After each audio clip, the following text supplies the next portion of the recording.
Hi everyone, it's Mr. Stewart here with your Level 1 Week 2 assignment, the bouncing ball assignment in Flipbook.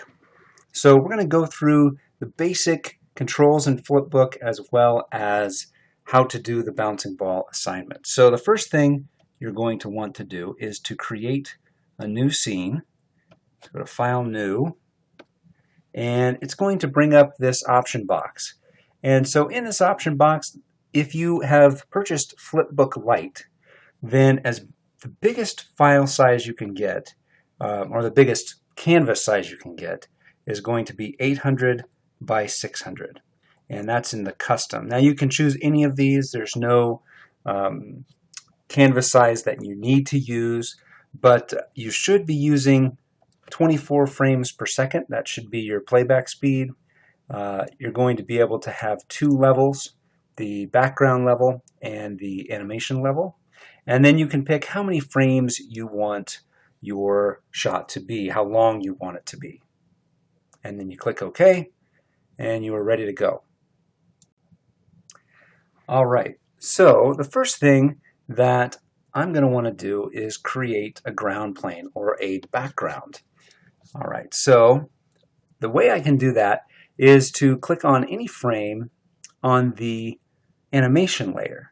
So I'm going to click on the animation layer. It doesn't really work if I just click on the background layer. So then I can draw my ground. Maybe I can make a little obstacle in here, some clouds. So I can make it as intricate as I want, and go grab my eraser there and erase that line.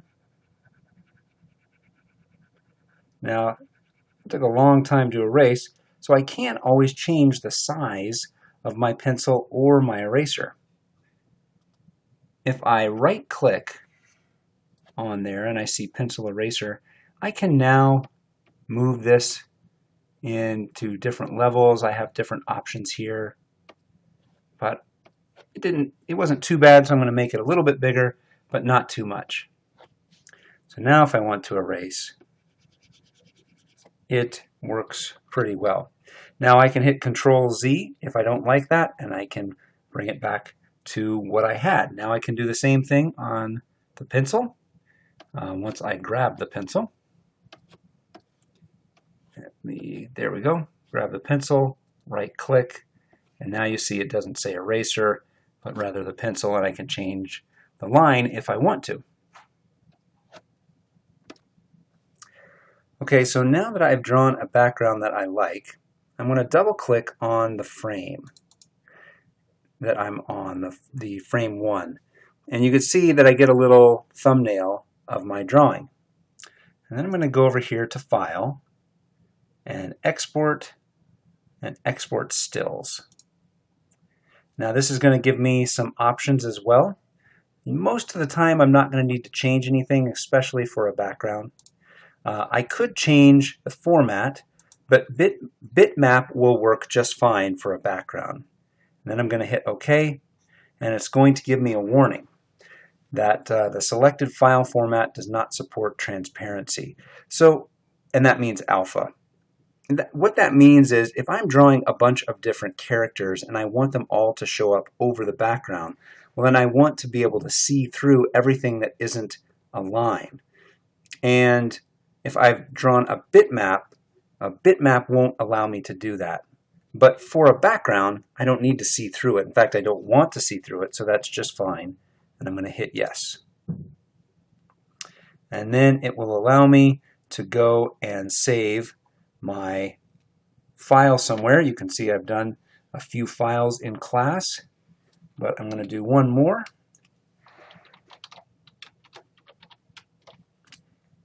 And I'm going to save that. And now I don't need this drawing in here anymore. So I'm going to click on it, hit delete, and that will give me this option of how to delete different frames. I just need to do one, and so I've deleted it. So So now I'm going to then import my background in, and this brings up an option box here. So I can go find the file first, and that's good. Now I want it to import it as, it's going to say colored overlay, and the reason is because I'm on the frame on level 1, and I don't really want that. I want it to be a background. So I'm going to close this out and move over to the background. Click on that until it turns purple there, and then import in a still. And now go to my desktop, find my background, and now you can see it says background. So now I'm going to hit import and done, and you can see now wherever I go and whatever frame I'm on, my background is there. Okay, so now I am ready to start animating. Now the way I'm going to demonstrate this assignment is through a method called pose to pose. Now you can just start animating on one frame and go to the next frame and the next frame, but I'm going to plan it out a little bit more and create kind of a visual outline. So the first thing I'm going to do is I'm going to find where I want the highest point of my bounce to be and the bounce of my bounce to be. So I'm going to start on frame 1, and so how I do this is I double click on the frame, and then I draw my ball there, and then I want to lock it in, so I double click on it again, and you can see that little thumbnail comes up. And so I'm going to scroll down and go to frame, let's say frame 9. And double click on frame 9, and you can see that my ball disappeared. And I'd really like to see where it is because I want to be able to plan out a little bit more. So the way I do that is I go to this light bulb. And when I click on the light bulb, now I can see through different layers. And I'm going to leave it right now on animate straight ahead. And I can change the number of drawings behind, but 5 should be fine. And I'm going to leave enable X sheet highlighting, and I'll explain that in a minute, and hit OK. So now I know that I can create my next frame. That is the placement where it's going to bounce. So I draw what I need to draw, and then double click, and then I'm going to go to another frame and double click. You can see that now I can see 2 of the drawings. Same thing, I'll do my drawing, double click, go to a new frame, double click, draw. So you kind of get into a rhythm doing this.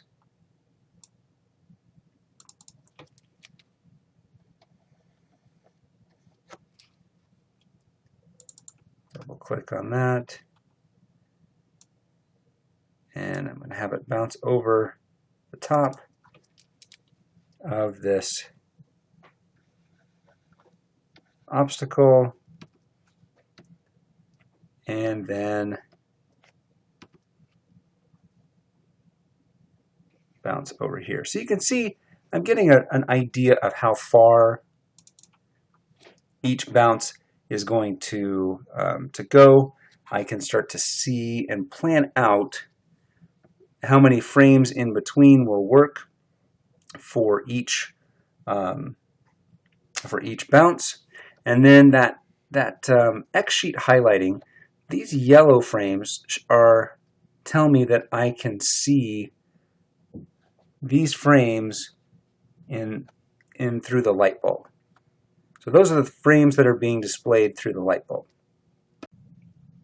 So the next thing I'm going to do is I'm going to start breaking down and adding drawings in between. So if I double click here, you can see that I can see the light bulb. Through the light bulb I can see the first frame, but I can't see my bounce frame, and I really would like to.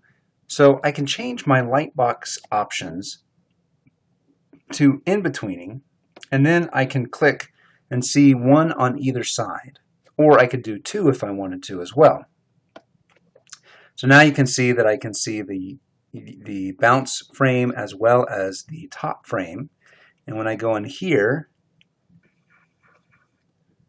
I can draw and follow an arc down and then begin to break down the motion.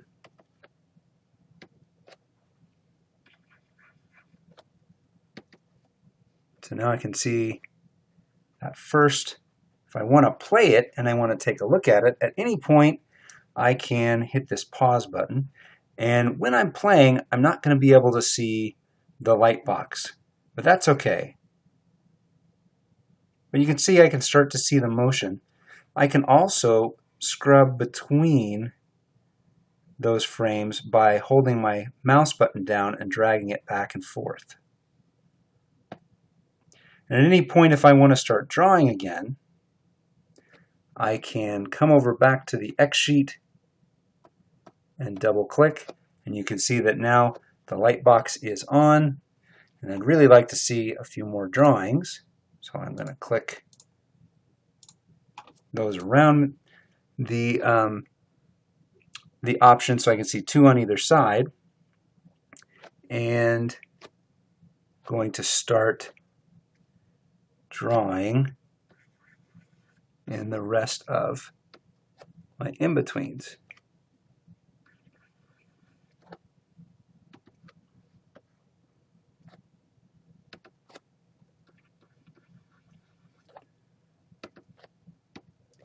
I'm just kind of going along and filling out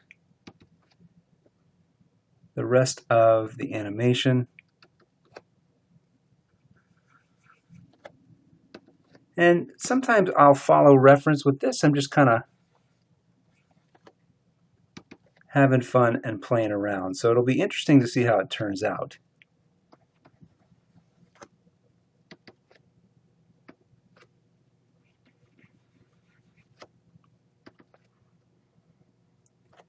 I'm just going to quickly go through and fill out all of the frames. And then I can press play and watch my ball bounce over. Now it's playing back and forth. Sometimes if this button loop is not pressed, it will only play to the end. But I want to see it over and over again. So I'm going to watch it in loop mode. Now, if I feel like the animation isn't quite as smooth as I would like, I can always go back in between some spots where things are moving pretty quickly, like where the bounces happen. There's some big spaces between the bounces, so I can go in here and add some frames on ones.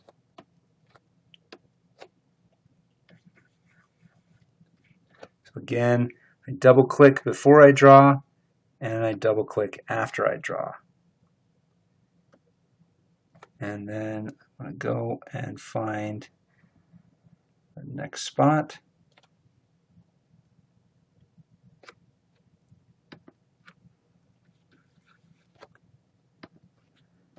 And again, I'm just kind of playing around here, so it'll be interesting to see how this looks. So I've done it a couple times. Let me see what that looks like. I get a little bit more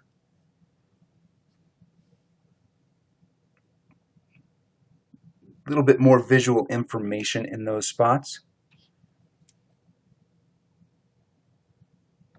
And so I can do this last one as well.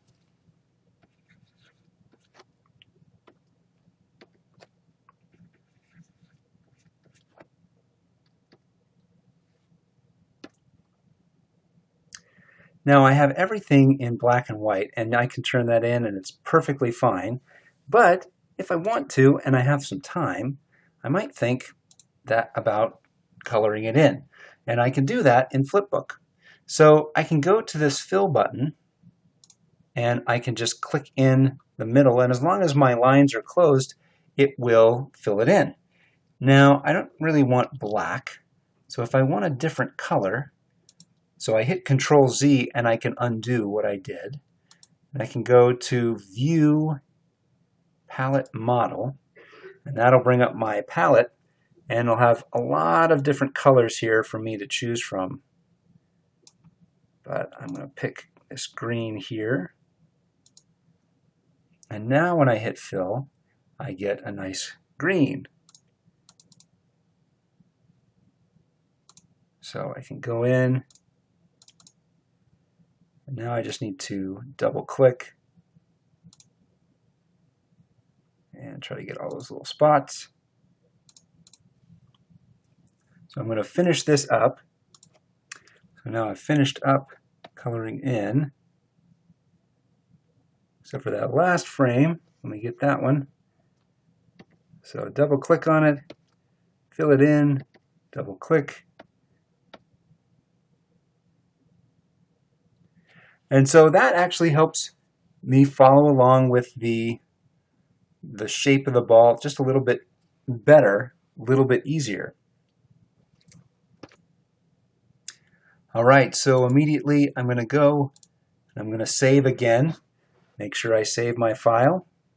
And now I'm ready to export the movie. So I'm going to go to File, Export, and now Export Movie. And this will give me some options, AVI or Movie, which is QuickTime. Now, I need to select my movie contents. If I just export right now and hit Create, there's going to be nothing in it. So I need to hit Select All, and that will select all of my frames that I have created. And I want to make sure that I have my background visible and everything the way that I want it. And then I'm going to hit Create and give it a name. And hit Save. And it's going to work at it a bit and create it. And now I can go and find where I've saved that, and it's right here. And now I can open up my movie file and play it, and it's this movie file that you will then upload to your student folder. So good luck, and if you have any questions, you can always email me at chad@theanimcourse.com.